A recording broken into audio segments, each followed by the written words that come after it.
is tradition. Chosen she is, by the gods! No! You chose her.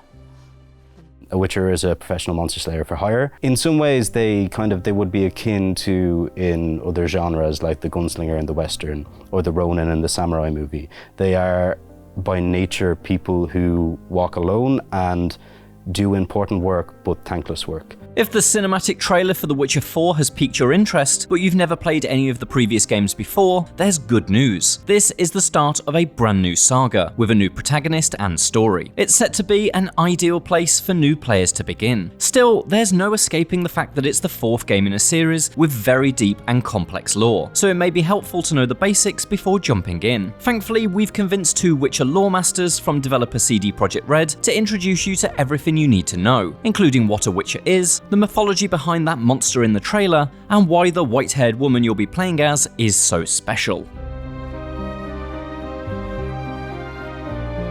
The Witcher is obviously a low dark fantasy series set in a world that, after a cosmic event known as the Conjunction of the Spheres, is populated with all kinds of different monsters. As a result of this, the monsters in this world are sort of a regular threat to people, like they would be somewhat akin to natural disasters or anything like that. They are things that people are intimately familiar with, but not necessarily things that people would see on a day-to-day basis. Witchers usually don't have this kind of moral dilemma. Are the orcs good or bad, or should I kill goblin family? Witchers are killing monsters, the creatures who prey on the humans and on other intelligent races. The Witcher is also sort of encompasses a number of archetypes. So the first one would probably be the Witcher as a professional. They do kill monsters, that is what they do. They roam from town to town through the wilderness, taking contracts on monsters, and they do this for money. That is their job and they're very good at it. There is a griffin in the area.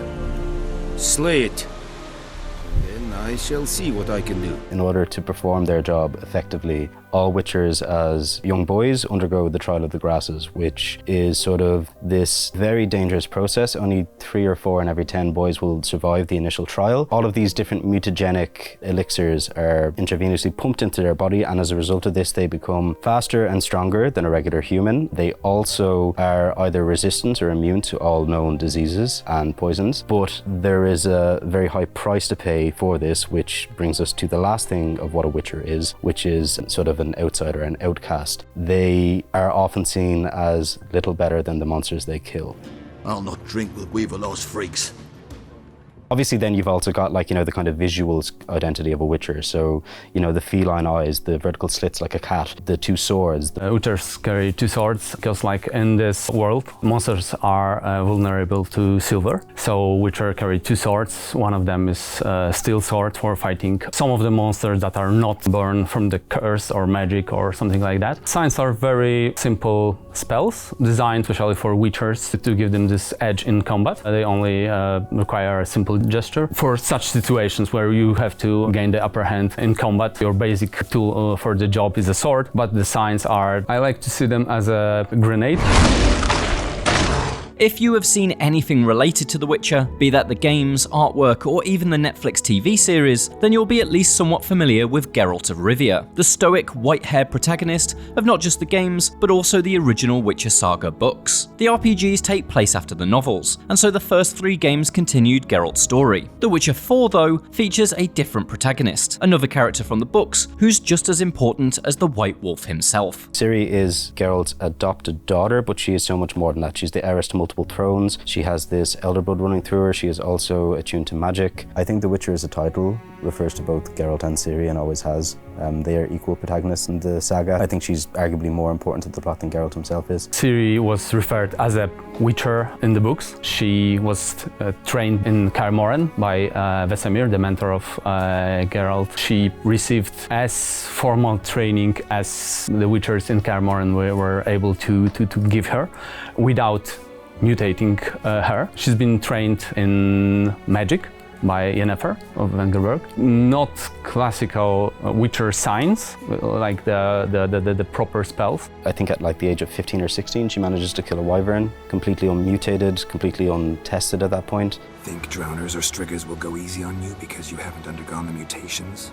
Ciri was a playable character in a handful of sequences in The Witcher 3. In that game, she's on the run from fierce enemies that wish to use her for nefarious aims, and it's clear why she's special when you take control of her. Unlike Geralt, Ciri can use her magical powers to quickly teleport around enemies. She's a very different kind of warrior. The thing is that Ciri, due to her birth, is an heiress to both Sintra and Nilfgaard. So she is not an ordinary person throughout the saga. So throughout the books, she is pursued by powerful sorcerers, monarchs. Some people want to kill her, some people want to marry her, and she just doesn't want any of it. Like, you know, she wants to live with Geralt and Yennefer, whom she meets later. And after all of that, Ciri, for anyone who's played The Witcher 3, will know that one of the possible endings of that game is that Ciri becomes a Witcher. A witch's sword. Swallow. Ooh, beautiful. But as we've previously learned, to truly become a Witcher, you need to be mutated. And that's exactly what happens to Ciri between the events of The Witcher 3 and the upcoming 4th game. In the trailer, we can see that her eyes have become cat-like, and that she can drink Witcher potions without dying. But while her genetics have become closer to that of her adoptive father, her motivations are very different from Geralt's. Where the White Wolf insisted on keeping things professional and not taking sides, Ciri will be far less of a mercenary.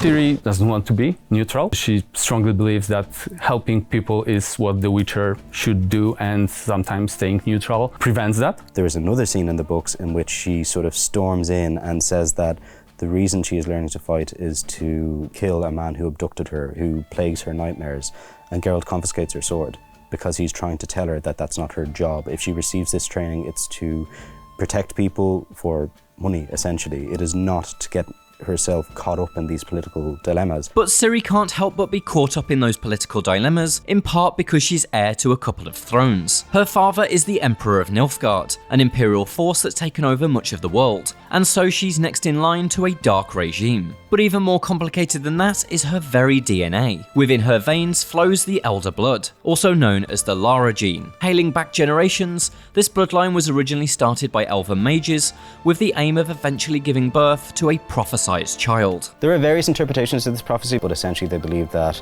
Ciri's child will either be the savior of the world or the avenger who destroys it. While in Witcher 3 we see that the Elder Blood affords her certain abilities. She's known as the Lady of Space and Time. In the books we see her, she is able to travel between dimensions thanks to this Elder Blood, but the main reason that people pursue her as a result of this is because of that prophecy. Welcome, child of the Elder Blood. The pursuit of Ciri was a major part of The Witcher 3's story, but by its conclusion, many of her problems, even ones stretching back to the original books, have been addressed in one way or another. The Witcher 4 then is freer to tell a story on Ciri's own terms. That brings us to the trailer, in which a now fully mutated Ciri battles a hideous creature.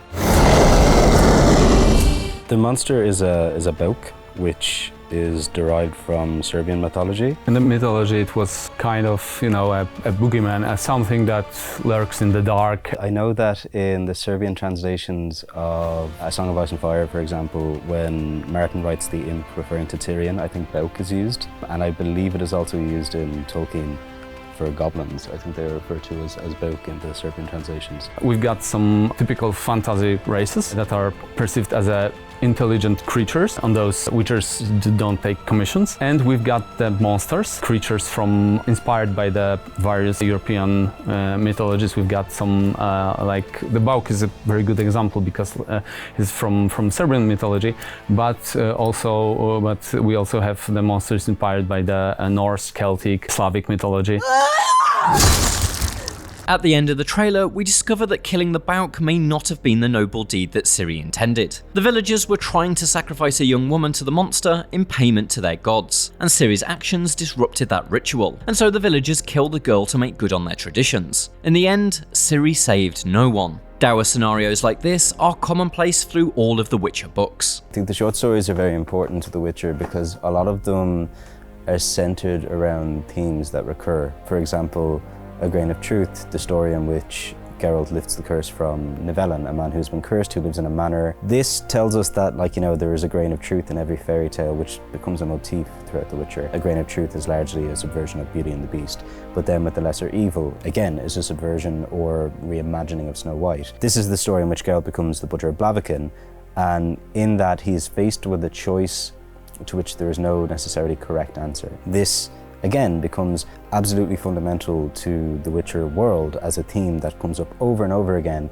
because anyone who's played The Witcher 3 will be familiar with the fact that there are often no strictly right answers. While the trailer provides our first look at The Witcher 4, we likely still have plenty of waiting to do until we can actually play it. And so if this look at the lore has you wanting to get into The Witcher, you've got more than enough time to play the games. We'd recommend starting with The Witcher 3, one of the best RPGs of all time, and a game that doesn't depend on knowing the events of the previous entries in the series. From there, you could go back and play the other games. The Witcher 2 in particular is enjoyably ambitious, or if you want to go right back to the source, you could read the original books. Short stories are definitely my personal top. They are very fun. They present the Geralt and in the best way what the Witcher job is. The saga is probably very important to understand Ciri's character, because she first appears in the short stories, but her character is equal protagonist in a saga. It should be noted that CD Projekt Red is developing The Witcher 4 with new as well as old players in mind, and so reading the books won't be necessary. Ciri's new adventure is the start of a brand new saga, but as exciting as it is for Ciri to be The Witcher's new protagonist, no doubt long-term fans will want to know what has become of the series' original hero.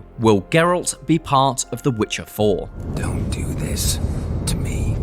Please, not now. I mean, Geralt will probably be around for a long time, to the extent that in Season of Storms, the prequel novel, there is an epilogue in that book. It takes place in a place called Magpie Forest in 1373, 101 years after The Witcher 3, and in that epilogue there is a certain white-haired witcher hunting a monster, who remains unnamed, but who behaves in a certain way, and obviously he has white hair. So by which I mean, I think we can expect Geralt to be around for a long time. The capacity in which he does, we'll see, but I don't think he's going anywhere. Keep your fingers crossed. The Witcher 4 may be the start of something new, but some old things will remain the same. With all that lore, you should now be prepped to start your Witcher journey. And for everything else, stick with IGN.